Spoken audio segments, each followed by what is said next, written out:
Rice, plane fried rice. এখানে চালগুলোকে ভিজিয়ে রেখেছি 10 মিনিট, তারপরে ধুয়ে ছেঁকে নিয়েছি। এখানে গরম জল সিদ্ধ হচ্ছে। আর এগুলোর জন্য নিয়ে নিচ্ছি কিশমিশ, বাদাম, কাঁচামরিচ, আদা, এলাচি, দারচিনি, লং আর তেজপাতা। সামান্য কিছু উপকরণ দিয়ে রান্না করব, আপনারা দেখুন। এখন চালগুলো দিয়ে দিচ্ছি গরম জলে, দিয়ে নাড়াচাড়া দিয়ে নেব। এবার মশলাগুলি দিয়ে দেব।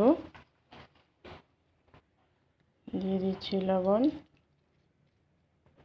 চালগুলি আস্তে আস্তে ফুটে আসছে। এবার দিয়ে দেব চিনি।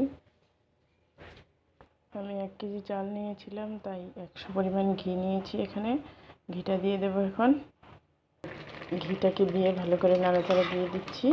এখন এটাকে একটু নাড়াচাড়া করে দিচ্ছি। আস্তে আস্তে জলটা শুকিয়ে আসছে। এই দেখুন, রেডি হয়ে গেছে আমাদের ফ্রাইড রাইস।